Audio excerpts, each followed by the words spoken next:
Bismillahirrahmanirrahim. Assalamualaikum warahmatullahi wabarakatuh. Alhamdulillahi rabbil alamin. Wassalatu wassalamu ala rasulillahil karim.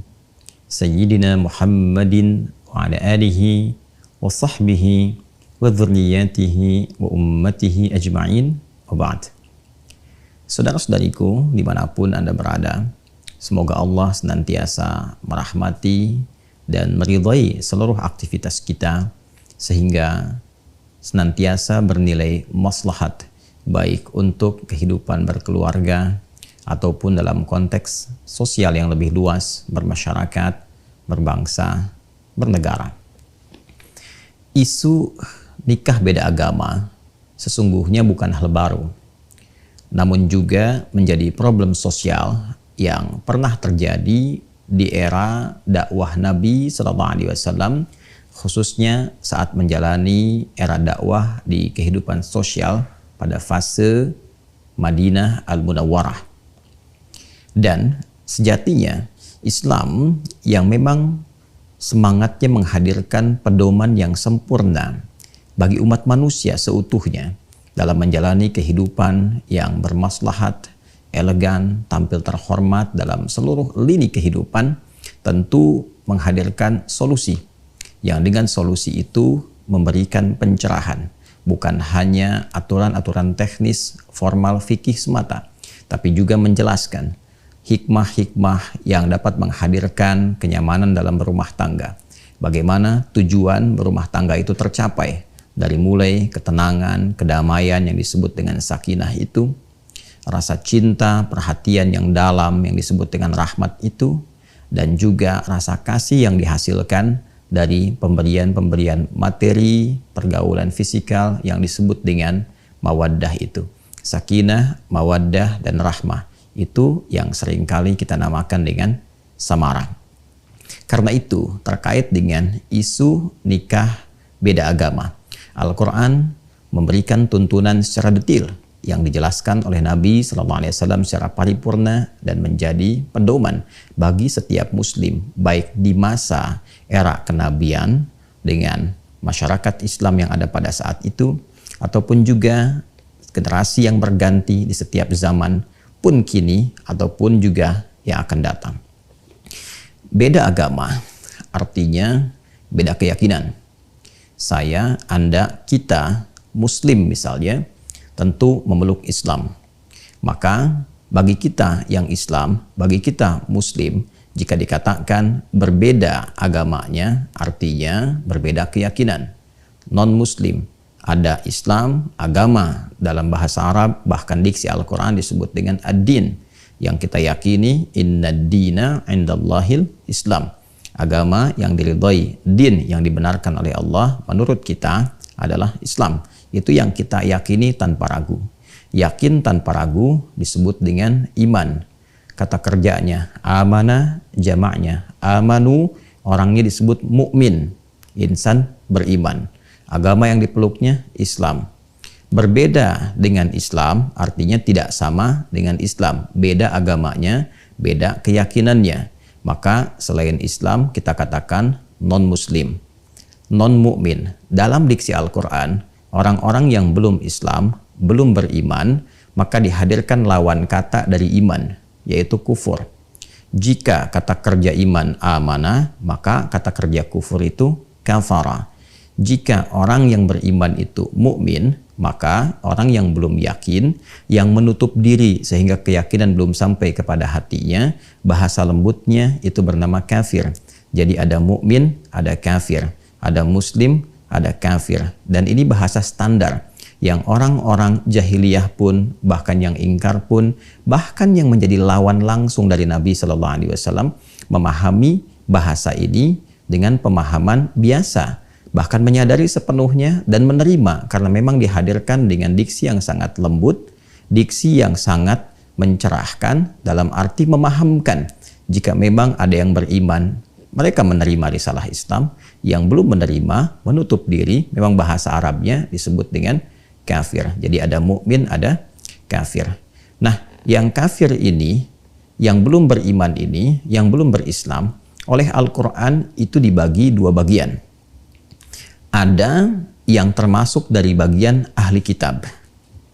Ada pula yang bukan termasuk dari bagian ahli kitab. Musyrik secara umum. Jadi kafir itu ada golongan ahli kitab, ada golongan musyrik. Musyrik dalam arti menjadikan Tuhan-Tuhan selain Allah Subhanahu wa ta'ala. Menuhankan selain Allah Subhanahu wa ta'ala. Baik bersamaan, ada yang mengatakan Tuhannya adalah Allah, tapi meyakini ada Tuhan lain selain Allah. Atau yang menepikan Allah, meyakini Tuhan selain Allah. Itu musyrik secara umum. Sedangkan ahli kitab adalah umat yang secara genealogi tersambung kepada golongan Bani Israel. Hamba-hamba yang tersambung kepada umat-umat nabi-nabi yang seluruh nasabnya tersambung kepada Nabi Ibrahim alaihissalam, dari jalurnya Ishak alaihissalam ke Nabi Yakub, Nabi Yusuf, terus selanjutnya sampai ke Musa alaihissalam, kemudian juga ada Daud, ada Sulaiman, sampai nanti ke Nabi Isa alaihissalam. Umumnya dari jalur ahli kitab ini nanti melahirkan Yahudi dan Nasrani. Disebut dengan ahli kitab karena memiliki sifat.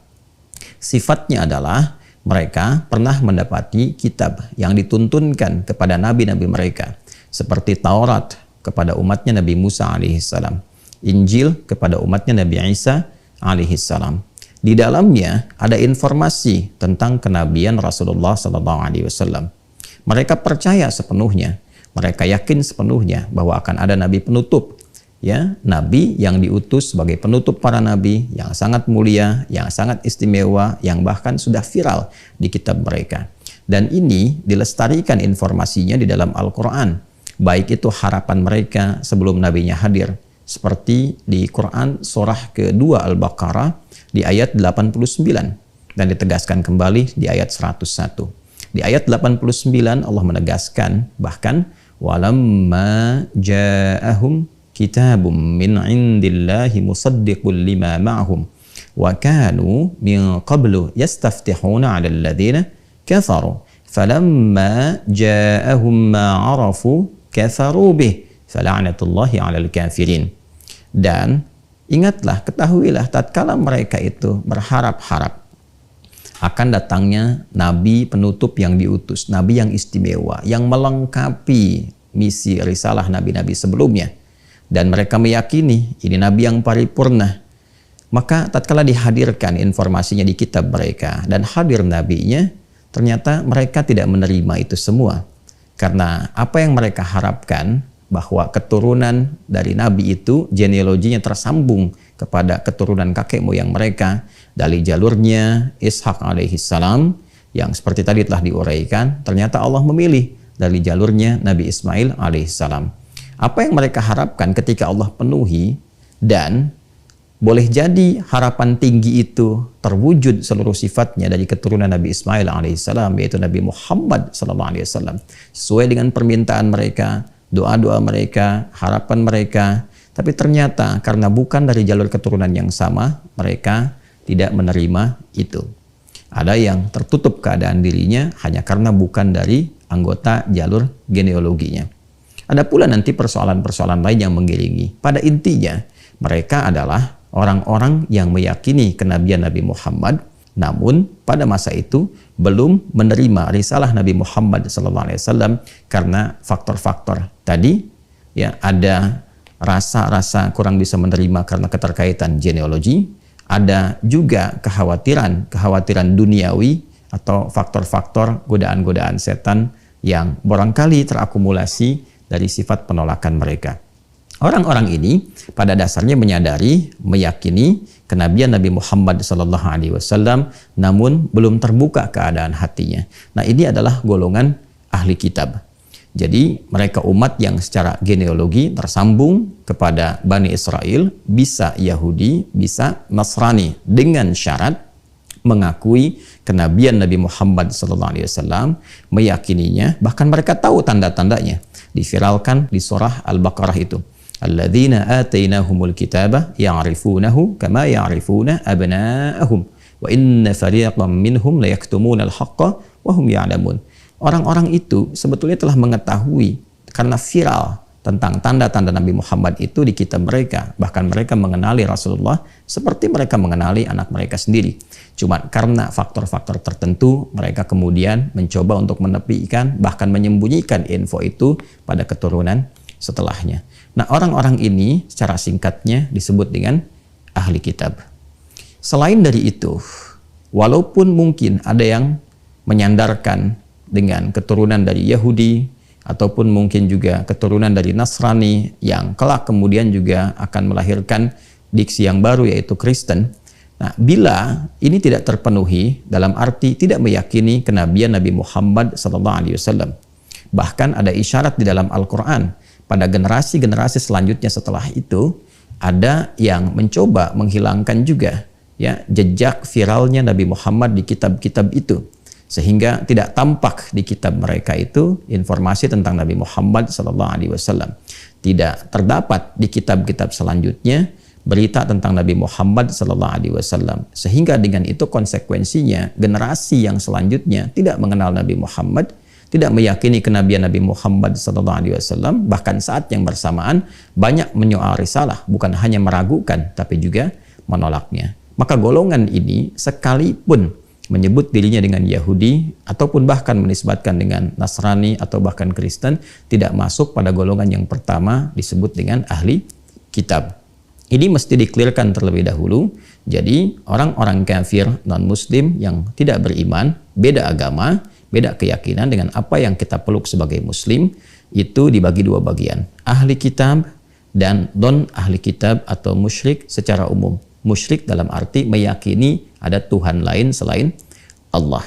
Ini yang dimaksudkan di pembuka surah Al-Bayyinah, surah ke-98 di ayat yang pertama itu. Lam yakunil ladzina kafaru min ahlil kitabi wal musyrikina munfakkina hatta ta'tiyahumul bayyinah. Ya, dan tidak akan pernah terjadi bagi orang-orang kafir itu. Orang-orang kafir itu dibagi dua di ayat ini. Ada golongan ahli kitab, termasuk juga golongan musyrik, seperti yang telah tadi saya sampaikan. Jadi saya ingin tegaskan bahwa ayat ini memberikan kesan bahwa orang-orang non-muslim ada dua golongan, ahli kitab dan orang-orang yang musyrik secara umum. Pada umumnya, kata Al-Quran, keduanya punya karakteristik yang serupa. Sebelum datang bukti yang otentik, sulit bagi mereka untuk menerima risalah kenabian Muhammad Sallallahu Alaihi Wasallam. Hanya secara sifat, karakter, genealogi keduanya berbeda. Apa kaitan dengan nikah beda agama? Di era kenabian Nabi Muhammad SAW sudah jelas ada tuntunan dan diberikan pencerahan secara psikologis, ya, secara juga pendekatan sosial. Tentu orang-orang yang meyakini, orang-orang yang mengakui hanya karena faktor tertentu belum bisa menerima, itu lebih dekat dan lebih mudah untuk dicerahkan. Jika memang bukti-bukti yang tampak itu bisa hadir dalam jiwanya, diyakini, diketahui, dan mengalahkan keangkuhan-keangkuhan yang mungkin hadir karena faktor-faktor tertentu lainnya, mungkin karena perasaan dan sebagainya. Itu lebih mudah untuk dijelaskan dibandingkan dengan orang yang menolak sama sekali, tidak mau tahu, dan membutuhkan penguat-penguat lain, hal-hal yang bukan hanya informatif, tapi yang bersifat meyakinkan dan mengalahkan logika-logika yang mungkin telah terbangun serta terakumulasi jauh sebelumnya. Maka dari itu, Al-Quran memberikan sifat bijak. Yang pertama, bagi golongan ahli kitab, Allah Subhanahu wa Ta'ala menurunkan firman-Nya. Terdapat nanti di surah yang kelima, surah Al-Ma'idah, di ayat yang kelima. Surah yang kelima, di ayat yang kelima. Di antara rangkaian ayat ini, Allah memberikan satu ketentuan khusus bagi kalangan ahli kitab. Wal muhsanatu minal ladzina utul kitaba min qablikum. Dan khusus bagi golongan perempuan ahli kitab. Wal muhsanatu minal ladzina utul kitaba min qablikum. Khusus untuk perempuan yang ahli kitab dari genealogi yang tersambung sebelum kalian itu. Jadi di sini dari golongan non-muslim yang kafir, dari ahli kitab, tapi yang perempuannya. Bagi laki-laki muslim yang ingin memang merajut tali pernikahan kekeluargaan dengan tujuan menjaga diri, menghindarkan dari perbuatan zina, hal yang tidak baik, bukan untuk menyalurkan orientasi seksual tanpa aturan atau memelihara perempuan dengan perlakuan yang tidak layak, tidak benar.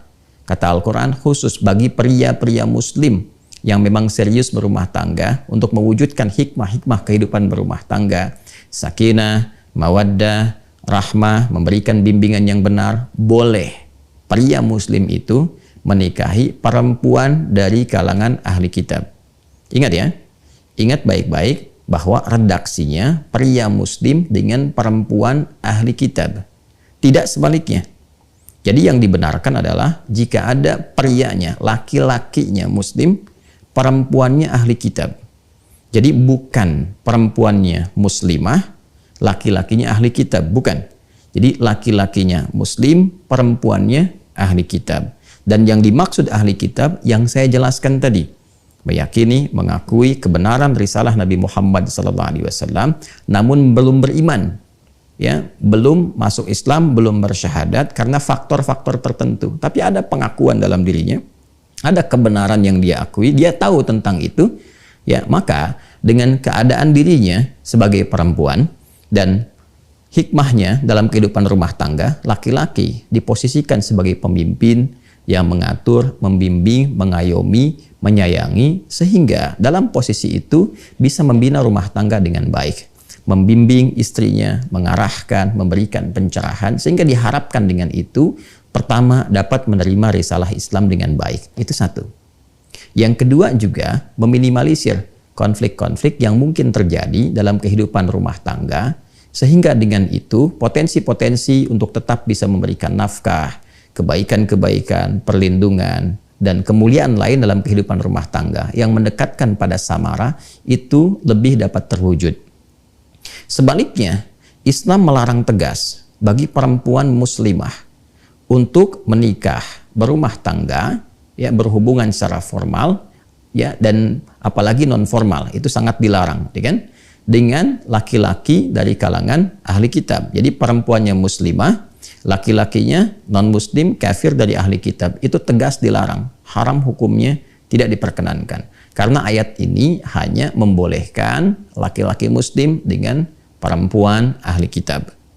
Ya, apa hikmahnya? Ya, berkebalikan dari apa yang tadi diuraikan.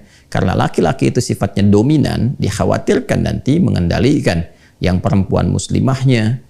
Kemudian juga bisa terancam dengan beberapa hal. Ya, ada yang terkait dengan materi, ketika materi tertahan jadi kemudian tekanan, ya, ada yang terkait dengan aspek-aspek lainnya, perlindungan, dan hal-hal yang menjadi tugas-tugas laki-laki dalam kehidupan berumah tangga. Jadi ini murni untuk penjagaan dua hal. Satu, akidah, ya, yang kedua adalah kemungkinan-kemungkinan besar untuk mendekatkan kepada aspek samara. Ini terkait dengan ahli kitab, jika memang itu masih didapati.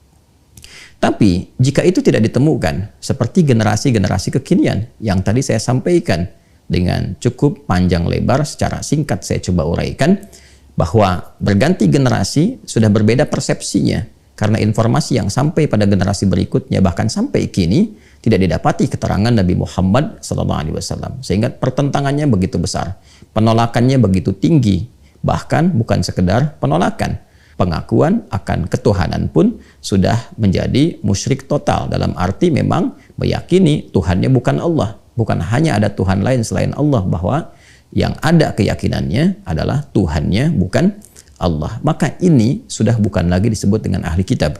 Sekalipun boleh jadi ada yang menyematkan dirinya dengan nama Yahudi atau bahkan Nasrani, atau disebut juga sekarang, ya, berbeda dengan Nasrani, ada diksi lagi yaitu Kristen.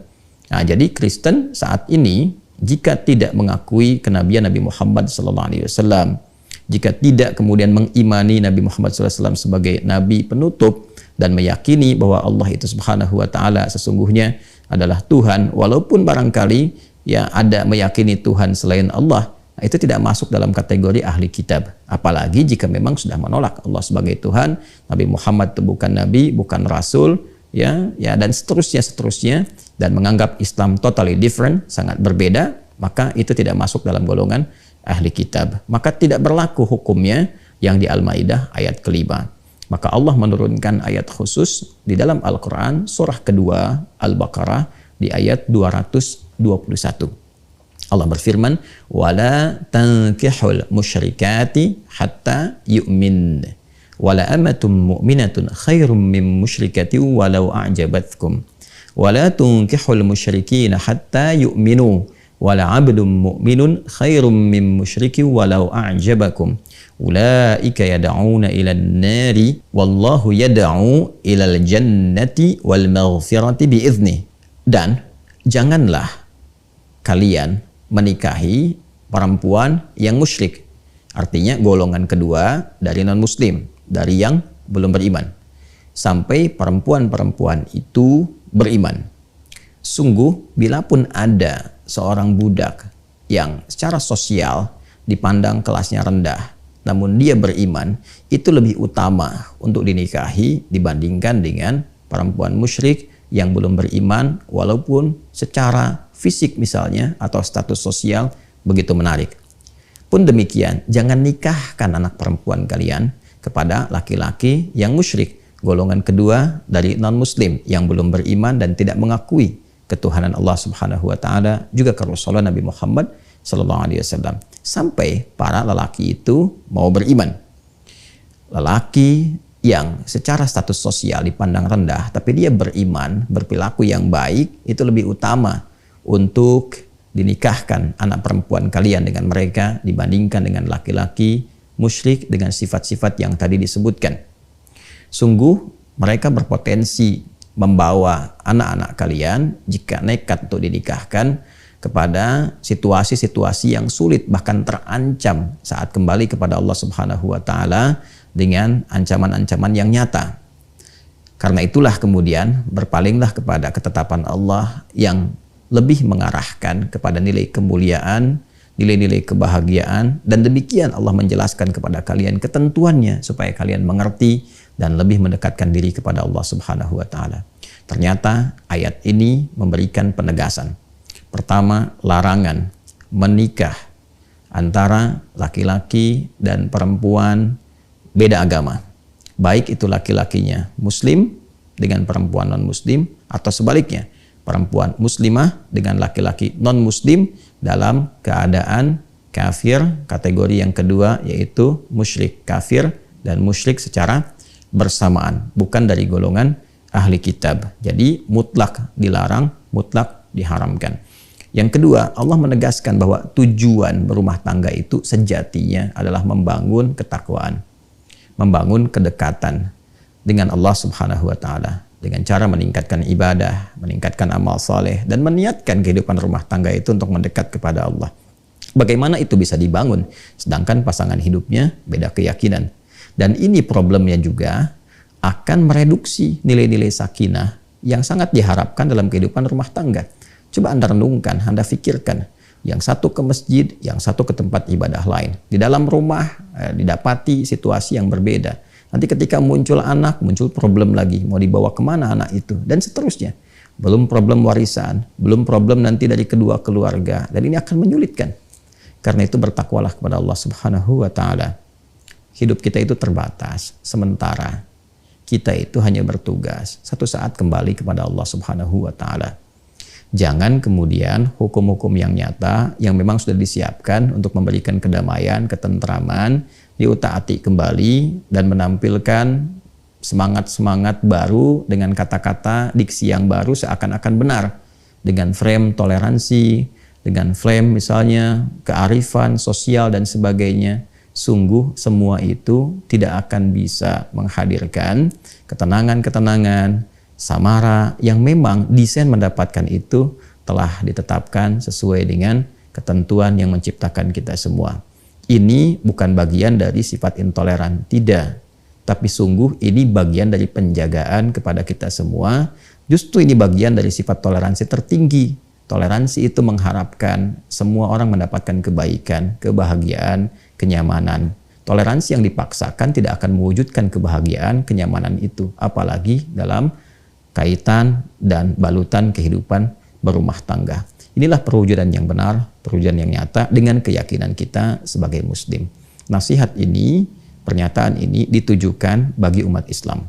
Sekali lagi, bagi umat Islam. Dan kita sangat menghargai dari yang non-muslim. Jika memang di ketentuan non-muslim, di Indonesia ada Kristen, ada Hindu, ada Buddha, ada Konghucu, dan yang lainnya, kita menghormati semua hukum yang terkait dengan ketentuan-ketentuan di keyakinan saudara-saudari kita. Kita menyayangi mereka dalam kehidupan berbangsa, bernegara. Tapi juga kita punya kewajiban menjaga keyakinan akidah yang kita yakini ini yang dijamin oleh undang-undang. Ini yang pertama. Dan jangan sampai ketentuan hukum ini menjadikan kita misalnya potensial melahirkan konflik sosial. Tidak. Dari dulu sudah biasa saja. Dari dulu biasa saja. Jadi ini aturan untuk menjaga akidah dan menunjukkan keseriusan dalam beragama. Dan ini bukti otentisitas keberagamaan itu. Ini bagian pertama. Yang kedua, saya pun ingin mengajak kepada rekan-rekan di ulama, di para ustadz, kiai, habib, ya, agar bersikap lebih objektif, satu, lembut, tapi dalam saat yang bersamaan juga tegas menyampaikan nilai-nilai agama yang terkait dengan aspek akidah. Ya, karena akidah sangat menentukan. Iman kunci utama untuk mendapatkan rahmat Allah, baik dunia apalagi akhirat. Karena itu tolong jangan bermain-main dengan hukum, ya, kembali kepada ketentuan yang benar, dan kita berharap juga kita bisa menyempurnakan kajian-kajian, khususnya tafsir-tafsir yang pakemnya memang di Islam sudah jelas dan sudah terjaga. Kita ketahui bersama orang-orang yang mencoba untuk merubah hukum-hukum itu sampai menampilkan dalam bahasa mereka ijtihad baru, itu bukan ijtihad, ya, yang mengatakan dimungkinkan laki-laki ataupun bahkan perempuan muslim menikah dengan siapapun yang beda agama. Itu bukan ijtihad, ya. Itu kalaupun kita mau jujur, nasab pengetahuannya, informasinya semua tersambung pada pemahaman orientalis, yang kalau kita mau bahas lagi sangat panjang babnya, dari rasa frustasi yang didapati dalam kitab-kitab mereka yang mereka dapatkan saling bertentangan satu dengan yang lainnya, atau ketidakjelasan dalam beberapa hal, dan diharapkan itu terjadi pada Al-Quran, ternyata tidak terjadi sama sekali. Atau kita lihat para cendekiawan atau yang melabeli dirinya dengan ustadz atau nama-nama lainnya yang justru bertentangan pemikirannya dengan pakem yang telah ada, nasab informasinya tersambung ke para orientalis yang dimaksudkan. Dan kita memahami itu semua. Bagaimana Anda bisa belajar pada orang yang tidak meyakini Al-Quran? Bagaimana bisa Anda mengambil tafsir dari orang yang bahkan tidak yakin dengan kebenaran Quran dan mencari persoalan-persoalan dalam Al-Quran? Lalu Anda mengambil itu semua dan mempraktekannya. Apa pertanggungjawabannya di hadapan Allah Subhanahu wa Ta'ala? Tetap berpegang teguh pada ajaran yang benar. Mohon maaf terkait dengan akidah, kita memang mesti tegas, tapi jangan sampai ketegasan itu menjadikan kita kemudian hidup tidak harmoni dengan masyarakat di sekitaran kita.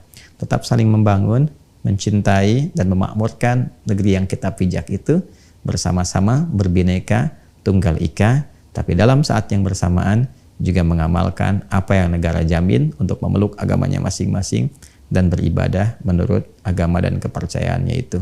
Semua adalah pilihan. Anda dapat memilih seperti apa yang Anda inginkan, tapi juga kita tidak bisa menolak realita untuk bisa meninggalkan dunia ini dan kembali mempertanggungjawabkan apa yang kita perbuat di hadapan Allah Subhanahu wa Ta'ala. Adi Hidayat. Assalamualaikum warahmatullahi wabarakatuh.